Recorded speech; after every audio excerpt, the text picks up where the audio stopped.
Hello दोस्तों, welcome करता हूं मैं आपको आपके अपने यूट्यूब चैनल सिविल इंजीनियर एफबीएच में। तो दोस्तों, जो हमारी आज की वीडियो है इसमें हम नया सब्जेक्ट एक स्टार्ट करेंगे, इरिगेशन इंजीनियरिंग, जिसमें कि 10 मार्क्स है। हमारे जेकेएसएसबी का जो पीडब्ल्यूडी नोटिफिकेशन आई है इसमें 10 मार्क्स है। तो यहाँ पर आप देख सकते हैं इरिगेशन इंजीनियरिंग हम स्टार्ट करने वाले हैं। और आपके लिए एक और खुशखबरी है, जो हमारे पास जल शक्ति डिपार्टमेंट है उसमें भी 65 सिविल इंजीनियर्स की वैकेंसी आई है। तो उसके लिए भी ये लेक्चर्स इम्पॉर्टेंट रहेंगे, क्योंकि जो जेकेएसएसबी है वो सिलेबस जो है सेम टाइप का रखता है, कोई भी जेई का एग्जाम हो। तो यहाँ पर आप देख सकते हैं इरिगेशन, पहले ही हम इरिगेशन बताएंगे। इरिगेशन क्या होता है, वैसे तो हर एक को पता होना चाहिए। जो हम आर्टिफिशियली वाटर वाटर सप्लाई करते हैं क्रॉप्स के लिए, तो उसे हम इरिगेशन कहते हैं। ये हर एक को पता ही होना चाहिए। नेसेसिटीज ऑफ इरिगेशन, इरिगेशन क्यों हम यूज करते हैं। इन एडुकेट रेनफॉल, अगर हमारे पास रेनफॉल की कमी होती है किसी एरिया में तो वहां पर हम जो है इरिगेशन यूज करते हैं। अनइवन रेनफॉल डिस्ट्रीब्यूशन, मतलब कि रेनफॉल कभी होती है कभी होती ही नहीं है, तो ऐसा भी हो सकता है। तो वहां पर भी हम जो है इरिगेशन जरूरी होता है वहां पर। तो नेक्स्ट आ जाते हैं इंक्रीज इन क्रॉप यील्ड। अगर हमें क्रॉप यील्ड इंक्रीज करना है, मतलब कि ज्यादा पैदावार निकालनी है, तो उसके लिए भी हम इरिगेशन करनी पड़ती है। तो प्रिवेंशन ऑफ ड्राफ्ट, मतलब कि जो हमारे पास खुश्क साली है, मतलब कि जो जब बारिश ही नहीं पड़ती है तो फसल की पैदावार जो कम हो जाती है, उसको प्रिवेंट करने के लिए भी हम जो है इरिगेशन यूज करते हैं। तो एडवांटेजेस ऑफ इरिगेशन क्या होता है। पहला ही होता है इंक्रीज इन क्रॉप यील्ड। पहले ही हमारी जो फसल की मिकदार है वो इंक्रीज हो जाती है। प्रिवेंशन फ्रॉम ड्राउट, जो हमारे पास ये होते हैं खुश्क साली होती है, उससे हम बच सकते हैं अगर हमारे पास इरिगेशन का पूरा सेटअप हो। Elimination of the mixed cropping, मतलब कि हम मिक्सड क्रॉपिंग को एलिमिनेट कर सकते हैं। मिक्सड क्रॉपिंग कब हम यूज करते हैं। मिक्सड क्रॉपिंग हो गया, अगर हम एक फील्ड में कोई फसल लगाते हैं तो हम एक फसल के बजाय दो दो फसलें लगाते हैं एक ही फील्ड में। मतलब अगर हमने राजमा भी लगाया और मटर भी लगाए एक ही फील्ड में, मतलब कि अगर एक एक जो है फसल, अगर उसमें कम वाटर भी आ जाए तो वो फिर भी, अगर किसी जो है कोई फसल है जिसमें ज्यादा पानी की जरूरत होती है और किसी में कम पानी की जरूरत होती है, तो हम ऐसा देखते हैं अगर एक वाली फसल खराब भी हो जाए इसमें से, तो दूसरी फसल फिर भी हमारी जो है कामयाब रहेगी। तो इसीलिए हम मिक्सड फार्मिंग करते हैं। अब अगर हमारे पास पता है कि हमें इरिगेशन का पानी जो है वो हमारे पास अच्छी मिकदार में है, तो हम एक ही फार्मिंग यूज करते हैं, हम मिक्सड फार्मिंग यूज नहीं करते हैं। ये होता है मिक्सड फार्मिंग को हम कैसे एलिमिनेट कर सकते हैं। तो ऐसे ही डिसएडवांटेजेस होती है कुछ। डिसएडवांटेजेस होती है वाटर लॉगिंग। अगर हम ज़्यादा इरिगेशन करते हैं किसी जगह तो वहाँ पर वाटर लॉगिंग हो जाती है, वो ज़मीन जो है दलदल वाली हो जाती है, मतलब कि ज़्यादा पानी जब आ जाता है। और डैम्पनेस आ जाती है। डैम्पनेस जो होता है मतलब मॉइस्चर ज़्यादा रहता है, उसकी वजह से जो है क्रॉप्स में डिजीजेज भी पैदा हो जाती है। ऐसे ही नेक्स्ट है ground water pollution. Ground water pollution भी हो सकती है, क्योंकि जब हम फर्टिलाइजर्स एंड पेस्टिसाइड्स यूज करते हैं, तो जब हम इरिगेशन करते हैं तो वो हमारे पास ग्राउंड वाटर में चला जाता है, फर्टिलाइजर्स एंड पेस्टिसाइड्स। तो उसकी वजह से जो है ग्राउंड वाटर भी हमारे पास पोल्यूट हो जाता है। नेक्स्ट आ जाते हैं इरिगेशन के टाइप्स कितने हैं। इरिगेशन के टाइप्स है हमारे पास, एक तो होता है सरफेस इरिगेशन, एक होता है सब सरफेस इरिगेशन। सरफेस इरिगेशन क्या होता है, अगर हमारे पास ये फील्ड है तो इस फील्ड में डायरेक्टली हम पानी लगाएंगे, किसी कैनाल वैनाल से इसमें पानी लगाएंगे, तो ये हो गया सरफेस इरिगेशन। अब अगर हमारे पास कोई फील्ड है यहाँ पर, अब अगर हमारे पास वाटर टेबल यहाँ तक है, यहाँ तक है हमारा वाटर टेबल, अब हम वाटर टेबल को ही इंक्रीज करेंगे ताकि ये जो है रूट लेवल पे पानी पहुंच जाए हमारी फसल को। तो इसको कहते हैं सब सरफेस इरिगेशन। मतलब कि हम सब सरफेस में ही वाटर इंक्रीज करते हैं ताकि हमारी फसल को जो है पानी पहुंच जाए, तो उसे कहते हैं सब सरफेस इरिगेशन। ये हो गया सरफेस इरिगेशन, अगर हम सीधा कैनाल से हम पानी डालेंगे किसी फील्ड में। तो ऐसे ही हमारे पास सरफेस इरिगेशन होता है फ्लो इरिगेशन, एक होता है फ्लो इरिगेशन। फ्लो इरिगेशन में दो टाइप के होते हैं, पेरिनियल इरिगेशन। पेरिनियल इरिगेशन वो होता है कि जब हम पूरे साल के लिए जो है इरिगेशन पे ही डिपेंड करता है हमारा फील्ड। और एक होता है इनअंडेशन या फ्लड इरिगेशन। इनअंडेशन या फ्लड इरिगेशन होता है मतलब कि पूरे एरिया को फ्लड करना। और दूसरा होता है इसमें लिफ्ट इरिगेशन। लिफ्ट इरिगेशन क्या होता है? लिफ्ट इरिगेशन मतलब कि हमारे पास पहले जो है फील्ड अगर यहाँ पर है और हमारा वाटर इस लेवल पे है, तो हमें पहले लिफ्ट करना होता है पानी को किसी मोटर वोटर की वजह से, या फिर मैकेनिकली, या फिर हम खुद से भी कर सकते हैं, और फिर इस फील्ड को वाटर अप्लाई करते हैं, तो इसको कहते हैं लिफ्ट इरिगेशन। अब ऐसे ही आ जाते हैं हमारे पास सब सरफेस इरिगेशन। सब सरफेस इरिगेशन मैंने आपको बताया एक तो होता है इसमें नेचुरल, अगर नेचुरल इरिगेशन या फिर आर्टिफिशियल इरिगेशन। नेचुरल इरिगेशन क्या हुआ? नेचुरल इरिगेशन हुआ अगर ग्राउंड वाटर टेबल हमारे पास खुद ही राइज हो गया, और आर्टिफिशियल इरिगेशन हो गया अगर हमने खुद से जो है वाटर टेबल इंक्रीज किया ताकि हमारे जो क्रॉप्स है उनके रूट जोन तक पानी पहुंच जाए, उसे हम आर्टिफिशियल इरिगेशन कहते हैं। अब आ जाते हैं नेक्स्ट जो है इसमें सरफेस इरिगेशन क्या होता है? सरफेस इरिगेशन हम surface and slope of the field, ये सरफेस इरिगेशन जो डिपेंड करता है ये सरफेस पे डिपेंड करता है, and slope of the field, field का स्लोप कैसा है, रफनेस ऑफ सॉइल क्या है, तो उस पर डिपेंड करता है। Length and dimension of the field, इस पे भी डिपेंड करता है। Depth of water to be applied, इस पे भी डिपेंड करता है सरफेस इरिगेशन हमारा कि कितना वाटर हमें अप्लाई करना है। तो ये सरफेस इरिगेशन जो है ये हम ट्यूबवेल से या फिर पंप वेल से हम अप्लाई कर सकते हैं। तो सरफेस इरिगेशन के दो टाइप्स होते हैं, एक होता है फ्लो इरिगेशन, एक होता है लिफ्ट इरिगेशन। फ्लो इरिगेशन क्या होता है? फॉर एग्जांपल हमारे पास ये फील्ड यहाँ पर है और हमारा हाई लेवल, इससे हाई लेवल पे हमारे पास एक कैनाल जा रही है, तो हम सीधा जो है कैनाल को इसके साथ कनेक्ट करेंगे तो यहाँ पर इरिगेशन हो जाएगी इस फील्ड की। तो अगर हमारे पास जो कैनाल है वो हाई लेवल पे है एज कंपेयर टू फील्ड, तो हमारे पास वहां पर जो होती है इरिगेशन वो होती है फ्लो इरिगेशन, हम सीधा फ्लो करवाते हैं। दूसरा होता है लिफ्ट इरिगेशन।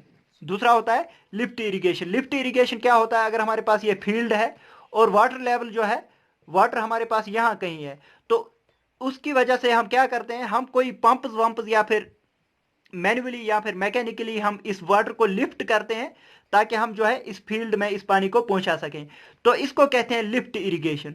तो लिफ्ट इरिगेशन में जो है काम हमारा ज़्यादा बढ़ जाता है, या फिर इसमें पावर कंजप्शन ज़्यादा हो जाती है, या मैनुअल वर्क जो है ज़्यादा करना पड़ता है जो हमारे पास लिफ्ट इरिगेशन होता है।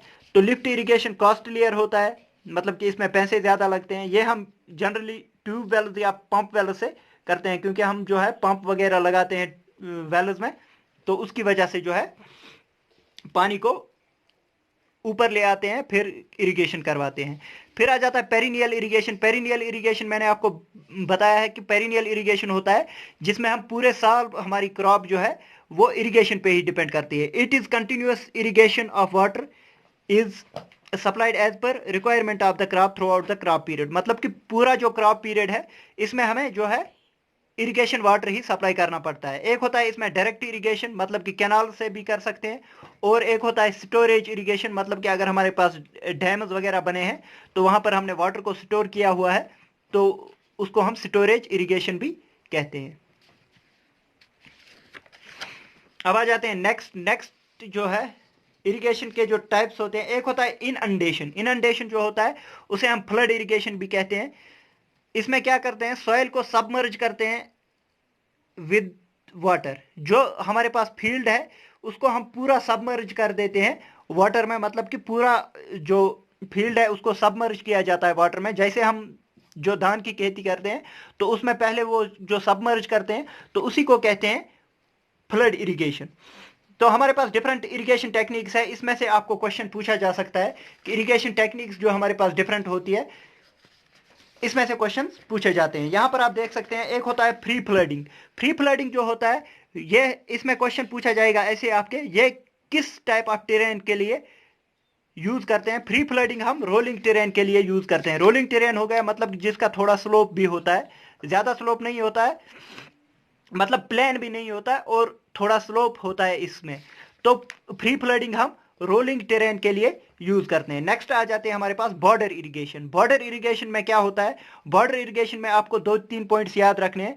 Field is divided into beds. पहले ही जो है हमारे पास अगर फील्ड है, अगर ये हमारे पास फील्ड है, इसको हम डिफरेंट बेड्स में जो है डिवाइड कर देते हैं। तो बेड्स जो है बेड्स में डिवाइड करते हैं। सराउंडेड बाय बंड्स, इसको बेड्स जो है इनको बंड लगाते हैं। ये जो बंड है, ये आप ये की टर्म्स आपको याद रखनी है कि बंड्स इसमें लगाए जाते हैं जो हमारे पास बॉर्डर इरिगेशन होती है। तो बंड्स की हाइट पूछी जाती है कभी, क्योंकि जेके एसएसबीआई कुछ भी पूछ सकता है। तो बंड्स की हाइट जो होती है वो 15 से 30 सेंटीमीटर तक होती है, ये आपको याद रखना है। 15 से 30 सेंटीमीटर हाई बंड्स हम यूज करते हैं। और लेंथ ऑफ द बेड जो होती है, जो हमारे पास length of the each bed होती है, वो 30 मीटर हम लोमी सॉइल के लिए यूज करते हैं। 30 मीटर फॉर लोमी सॉइल, मतलब कि ये जो लेंथ होती है ये 30 मीटर हम लोमी सॉइल के लिए यूज करते हैं। और हमारे पास अगर क्लेई सॉइल है तो उसके लिए हम 90 मीटर भी यूज कर सकते हैं। तो अब आप बोलोगे कि लोमी सॉइल के लिए 30 मीटर और 90 मीटर क्लेई सॉइल के लिए क्यों? जो हमारे पास क्लेई सॉइल है, इसमें जो है क्लेई सॉइल में जो है परमिएबिलिटी बहुत कम होती है, मतलब कि इसमें फॉरवर्ड डायरेक्शन में ज़्यादा पानी चलेगा और परमिएबिलिटी बहुत कम होती है, इसीलिए फॉरवर्ड डायरेक्शन में ज़्यादा, इसीलिए इसकी लेंथ जो है वो ज़्यादा होती है। और लोमी सॉइल में जो है परमिएबिलिटी ज़्यादा होती है as compare to clay soil, इसीलिए इसमें जो है परमिएबिलिटी ज़्यादा होगी तो आगे पानी नहीं पहुँचेगा, इसीलिए लेंथ इसमें कम ली जाती है। तो ये भी आपको याद रखना है। बॉर्डर इरिगेशन में बंड्स डिवाइड करते हैं, बेड्स में डिवाइड किया जाता है और उन बेड्स को जो है बंड से हम डिवाइड करते हैं। बंड्स की हाइट 15 टू 30 सेंटीमीटर होती है और लेंथ ऑफ बेड जो होती है वो 30 मीटर लोमी सॉइल के लिए और 90 मीटर क्लेई सॉइल के लिए। ये चीज़ें जो है ये सीधा डायरेक्ट पूछा जाता है एग्जाम्स में। अब आ जाते हैं नेक्स्ट हमारे पास होती है चेक फ्लडिंग। चेक फ्लडिंग जो होती है, इसमें जो है लेवल प्लॉट्स होते हैं हमारे पास। इन दो जो हमने फ्री फ्लडिंग और बॉर्डर इरिगेशन पढ़ी है अभी, तो उनमें उतना लेवल फील्ड नहीं होता है, लेकिन चेक फ्लडिंग में इनमें से लेवल फील्ड होते हैं इनक्लोज्ड बाय लीवीज। ये आपको याद रखना है। यहां पर हमने बंड से इसको इनक्लोज सराउंड किया था बॉर्डर इरिगेशन में, लेकिन चेक फ्लडिंग में हम लीवीज और एम्बैंकमेंट यूज करते हैं। इसमें भी ऐसे ही होता है, फील्ड हमारे पास लेवल होते हैं और इनको इनक्लोज किया जाता है लीवीज से। यहाँ पर बंडस नहीं कहते, यहाँ पर लीवीज कहते हैं। ये आपको याद रखना है। चेक फ्लडिंग के केस में हम लीवीज और एम्बैंकमेंट कहते हैं। Suitable for soil with high permeability, तो यहाँ पर अगर हाई परमिएबिलिटी भी सॉइल की होगी तो चेक फ्लडिंग उसके लिए भी हम यूज करते हैं। Because the water spreads quickly, क्योंकि वाटर जो है वो क्विकली स्प्रेड करता है, क्योंकि हमारे पास लेवल फील्ड है तो वाटर क्विकली स्प्रेड कर जाएगा। Best adapted for heavy soils के लिए जो है बेस्ट रहता है हमारे पास चेक फ्लडिंग। नेक्स्ट आ जाते हैं हमारे पास बेसन इरिगेशन। बेसन इरिगेशन क्या होता है? ये हम ऑर्चिड्स में ज्यादा यूज करते हैं। ऑर्चिड्स में यूज किया जाता है, जो हमारे पास बगीचे होते हैं। लेवल इन ऑल डायरेक्शन, ये भी लेवल होते हैं। यूनिडायरेक्शनल वाटर फ्लो, एक ही डायरेक्शन में वाटर फ्लो करता है। और यहाँ पर जो है बेसन इरिगेशन में हम डाइक्स प्रोवाइड करते हैं टू प्रिवेंट रन ऑफ। मतलब कि अगर हमारे पास ये एक बेसन बनाया हमने, तो यहाँ पर अगर हम इस साइड से वाटर अप्लाई कर रहे हैं तो यहाँ पर हम डाइक्स प्रोवाइड करते हैं। डाइक्स मतलब कि वही बंडल्स जैसे प्रोवाइड करते हैं, उनको डाइक्स कहा जाता है। ये आपको याद रखनी है कि जो हमारे पास बेसन इरिगेशन है तो वहां पर डाइक्स हम प्रोवाइड करते हैं रन ऑफ को बचाने के लिए, ताकि पानी बाहर न जाए। और बेसन इरिगेशन आपको याद रखना है, ये ऑर्चिड्स के लिए हम ज्यादा यूज करते हैं।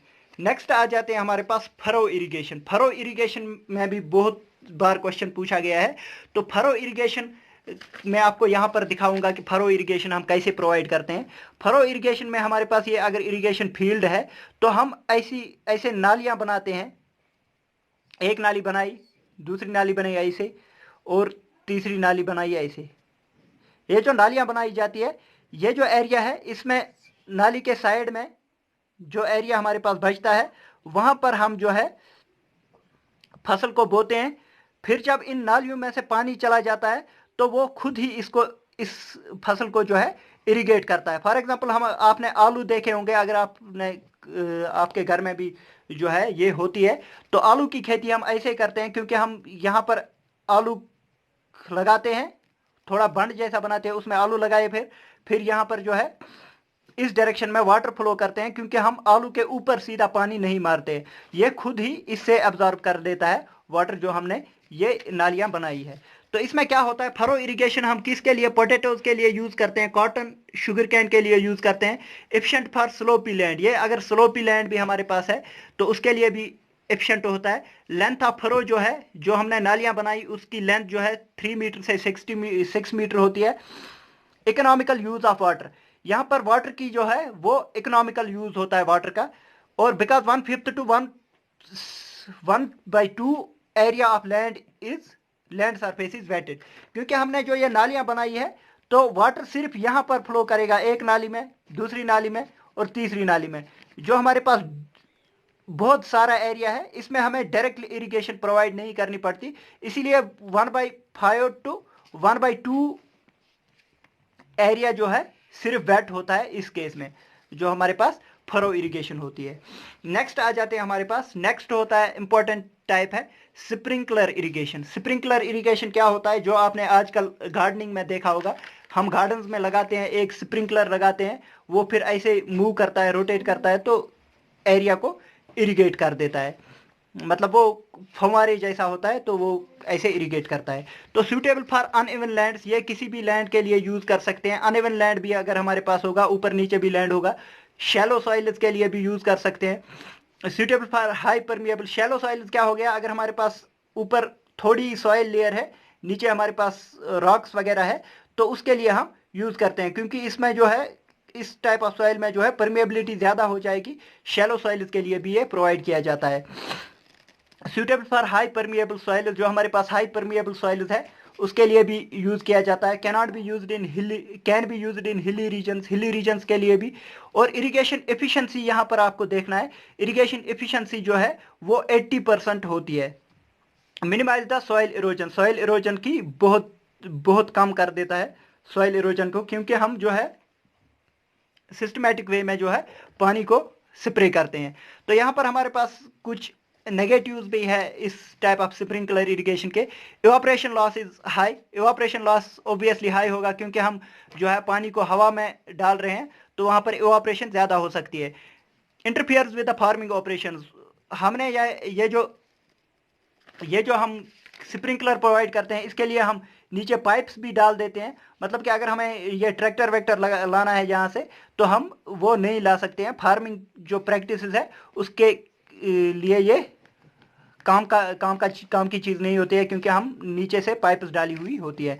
नेक्स्ट आ जाते हैं हाई इनिशियल कॉस्ट, जो इसका इनिशियल कॉस्ट है वो बहुत ज़्यादा होता है, क्योंकि हमें पाइप्स वगैरह और पावर सप्लाई भी इसमें ज़्यादा लगता है, तो इसके लिए जो है इनिशियल कॉस्ट इसका हाई होता है। नेक्स्ट आ जाते हैं हम, नेक्स्ट है हमारे पास ड्रिप इरिगेशन। ड्रिप इरिगेशन जो है आजकल की जो मॉडर्न टेक्निक है, इसमें से हम क्या करते हैं, इसमें जो है ट्यूब्स प्रोवाइड किए जाते हैं रूट जोन तक, जो हमारे रूट्स है वहां तक हम ट्यूब्स को प्रोवाइड करते हैं। 12 to 16 mm tubes diameter pipes जो है वो हम रूट जोन तक प्रोवाइड करते हैं। Supply water directly into the root zone, सीधा रूट जोन तक जो है वाटर को पहुंचाते हैं। Water is applied at 2 to 10 litres per hour, मतलब 2 से 10 लीटर पर आवर जो है वाटर प्रोवाइड करते हैं एक क्रॉप के लिए। It is use in saline soil, अगर हमारे पास सैलाइन सॉइल है वहां पर जो है ड्रिप इरिगेशन मुफीद होती है। और इरिगेशन एफिशिएंसी 90% होती है। यहाँ पर आपको याद रखना है कि इरिगेशन एफिशिएंसी जो ड्रिप इरिगेशन के केस में है वो 90% होती है। स्प्रिंकलर इरिगेशन के केस में हमने देखा था वहां पर 80% जो है इरिगेशन एफिशिएंसी है, मतलब कि जितना वाटर यूटिलाइज होता है और जितना ज़ाया होता है, मतलब 90% वाटर जो है यहाँ पर प्रॉपरली यूटिलाइज होता है इरिगेशन के लिए। तो ये था डिफरेंट टाइप्स ऑफ इरिगेशन। अब मैंने दिखाया आपको कि कौन कौन से क्वेश्चंस जो है, कौन कौन से पॉइंट्स आपको ज़्यादा याद रखने हैं। तो अगर आपको वीडियो पसंद आई, वीडियो को लाइक कीजिए, शेयर कीजिए अपने दोस्तों के साथ और सब्सक्राइब कीजिए हमारे चैनल सिविल इंजीनियर FBH को। थैंक यू दोस्तों, thank you for watching the video.